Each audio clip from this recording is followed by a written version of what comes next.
What issues matter most to you as a college student? As a college student, I'm a Christian, and so a lot of my political views are based around my faith. And so a lot of a lot of it matters to me. Right now, the big thing is the economy. I feel like there's there's a trend in our policies towards. I don't think there's enough focus on business in America. I feel like there should be more focus. I think that there's value economically and also military-wise in producing stuff here, and I feel like some of that is being outsourced more than it should be. Do you feel that Kamala Harris is partially responsible for the current state of the economy as vice president now? I think that you'd have to say so. Whether you say it's good or bad, I think that as vice president, definitely there's a role there that either was fulfilled poorly or not fulfilled, or my view is the economy is on a downturn.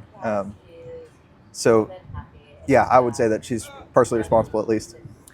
How do you feel toward the current Democratic position towards geopolitics?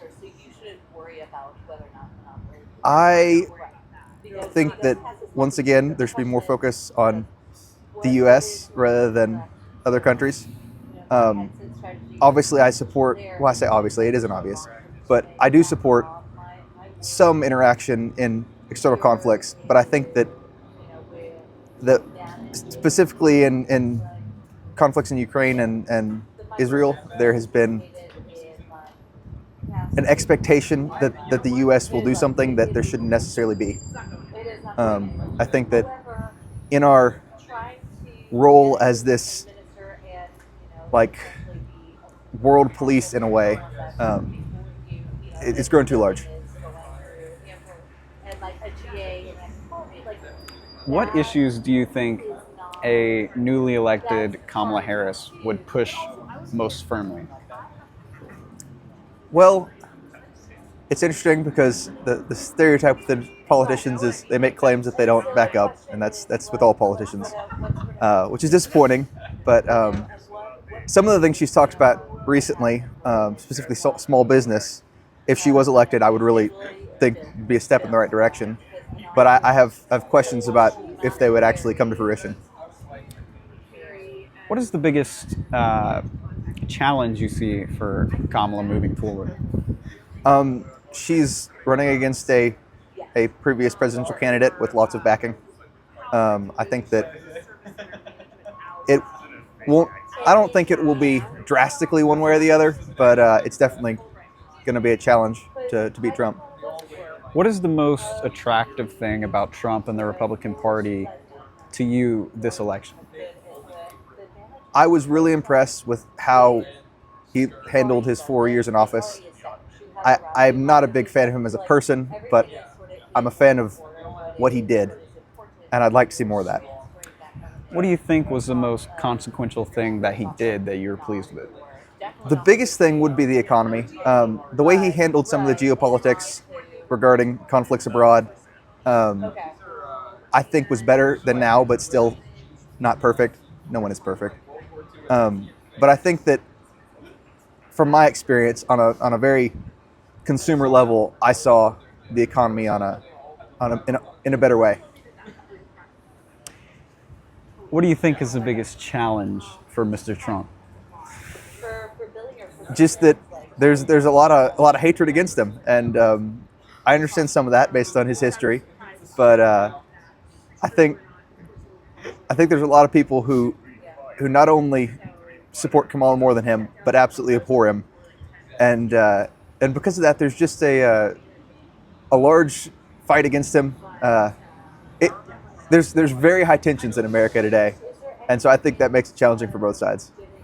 I've heard a lot of people say that the reason that Joe Biden was even elected was not necessarily people voting for Joe Biden. It was a large amount of people voting against Donald Trump. Do you feel like that sentiment has changed at all?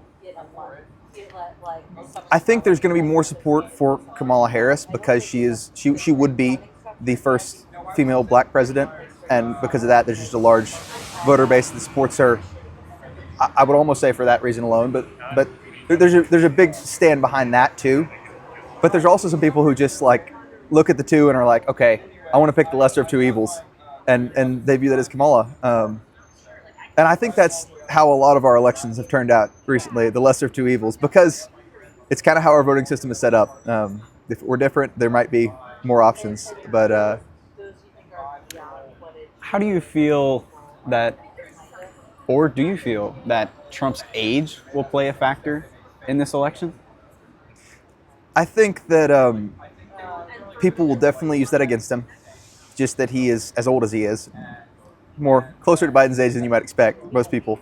But I think part of that is just I've seen a mental downturn in Biden, which is due to age, but it's also due to just you can look at two people at the same age and they can act very different. I mean, there are Democratic candidates. I mean, you could even look at Bernie Sanders, and he presents himself, whether I agree with his policies or not, he presents himself much more eloquently than Biden, older than him too. And it's just stuff like that where I think I don't like how old our government is as a whole, but you have to look more.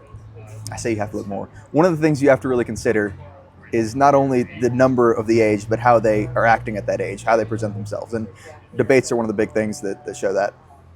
That was really the turning point when Biden got pushed out. That was Seems when to the be. media really turned on him. Was Yeah. after the debate, he was brought into the limelight.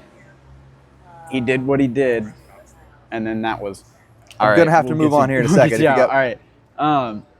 Lastly, where do you get your news from, and then how often do you check that outlet or those outlets? Well, there's an app on my phone I use called Ground News. I doubt it's as good as it says it is. It's probably more biased than they want you to believe, but it allows you to see a little bit of topics from both sides. And I like to think that makes me more knowledgeable on both sides. I don't know it does, but I try to think it does. And then just typical social media stuff. You get a little bit there too.